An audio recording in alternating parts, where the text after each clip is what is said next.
two wonderful, wonderful parents.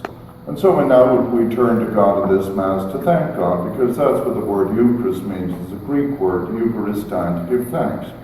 To give thanks for wonderful parents, grandparents, great-grandparents, great-great-great-grandparents. I understand there's one or two down there. And so we are going to thank God. A reading from the Book of Wisdom. The souls of the just are in the hand of God, and no torment shall touch them. They seemed in the view of the foolish to be dead, and their passing away was thought as an affliction, and their going forth from us, utter destruction. But they are in peace. For if before others they seem to be punished, yet is their hope full of immortality. Chastised a little, they shall be greatly blessed, because God tried them and found them worthy of himself. As gold in the furnace he proved them, and as sacrificial offerings he took them to himself. In the time of their judgment they shall shine and dart about as sparks through stubble. Those who trust in him shall understand truth, and the faithful shall abide with him in love, because grace and mercy are with his holy ones, and his care is the elect. The word of the Lord. Speak in human and angelic tongues, but do not have love, I am a resounding gong on a clashing cymbal. And if I have the gift of prophecy and understand all mysteries and all knowledge, if I have all faith so as to move mountains but do not have love, I am nothing. If I give away everything I own, and if I hand my body over to be burned but do not have love, I have gained nothing. Love is patient, love is kind. It is not jealous. It is not boastful or conceited. It is not rude. It does not seek its own interests. It is not quick-tempered. It does not brood over injury. It does not rejoice over wrongdoing, but rejoices with the truth. It bears all things, believes all things, hopes all things, endures all things. Love never fails. So faith, hope, love remain. These three, but the greatest of these is love. The word of the Lord. Then there had been in the history of humanity up to when he was born. I mean, all of the changes came at a time when both he and Mary were born, and they lived through all of those amazing changes. There were people who traveled all over the world. He was started out, as I say, in a small, he was born in Evansville, I think, there in Indiana, but then they moved to a kind of little country town, farming town, and he lived there for a while before moving to the big city of Indianapolis. I think Dad got a job at a factory or something, and he moved there, and he had his paper route and all of that good stuff, and they were very good Catholics, so he was an altar server. And I think he loved to do that and used to speak to me about it, even though that was centuries ago. He could still remember, being an altar boy. And he checked some of the altar boys here, and he said, well, Nick, I don't think they're as good as we were. They're not as precise. And I said, you're probably right. But, and then, he finished high school and that. And initially, I think he worked at things like making airplane parts. And then he decided to go into the Coast Guard, and then I think he served on the USS Casper, was it, in the Pacific and that. And then he came back to San Diego, which is probably the nicest city in the United States. And he and Mary came out to meet him there, and the two of them were married.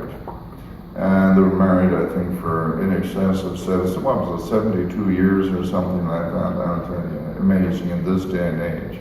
You kids don't know how blessed you are. If you look at the stats for marriage today, in the first 20 years, 1 out of every 2 marriages fail. And you see, a lot of the kids who are growing up, those are the early years of marriage. Kids are growing up in turmoil. 1 out of every 2 kids is growing up in turmoil. Yet you grew up in a very, very stable family, in a very caring family, in a very loving family. And you take it for granted. I wouldn't take it for granted. You were special people because you had special parents. There's no adage that goes something like, God couldn't be every place, so he created the source. He lived through a lot of change, as I said, in 100 years. He saw more change, and Mary saw more change in their lives than people for 2,000 years before that. What was the anchor? the relationship with God. The same thing in their lives, whether it was a big problem or a small problem, it was never a problem. They talked to God about it. And they worked their way through it. And this is why that first reading was so important, where it says, because God does test us. It says, as gold in the furnace he proved them, and as sacrificial offerings he took them to himself. In the time of their visitation, they should shine and they should dart about as sparks through stubble. That was them. There was plenty of testing. But they could handle it because they were anchored, the two of them. It didn't matter what the changes, in the world or in the family, they could handle it. And then finally, what does Jesus say to them? He says to you and to them what he said to Martha and Mary. I am the resurrection and the life. Whoever believes in me, though he should die, will come to life. And whoever is alive and believes in me will never die. That's not dead. He has been transformed, as we will be transformed. You see, back in Evansville, back in February the 27th, 1921, when he was born, Mom and Dad gave him biological life. That's over. That's what you see here. That's over. That's the end of biological life right there. But shortly thereafter, it must have been two very good parents, because he was a wonderful young fellow. They had him baptized in the local Catholic Church. He received a new kind of life. I saw the kids, by the way, over at the tree there just before Mass. I think they were fascinated by the water that's over there. They're wondering where it's coming from. We're not giving away that secret. But if you look closely there, toward the top of the tree there, there's a beautiful image there. There's a little caterpillar. And it's interesting, when I would go out golfing at that, I'd wander under the trees, and every once in a while, if I wasn't in the trees, I was in the water.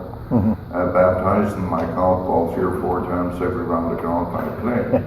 And maybe some kids need to be rebaptized too, but my golf ball was rebaptized every time I went to the run. Here in Florida, there's a lot of water. And but when I go under the trees, I'd see this little critter, a little caterpillar. That's fascinating. Kids now, you know this as well as I do. Toward the end of its life, the caterpillar, you see it turning around in the wind. And it's really a piece of lava. And, mucus comes off its lip, and that creates, as it twirls in the wind there, creates a kind of a, Lord, hear our prayer. That Carl may see the face of God in heaven and intercede for us there. We pray to the Lord. Lord, hear our prayer. For Carl, for his family, extended family, and many friends, for their comfort and consolation, we pray to the Lord. Lord, hear our prayer. For all who died, especially deceased family members and loved ones, that God grant them eternal rest, we pray to the Lord. Lord, hear our prayer.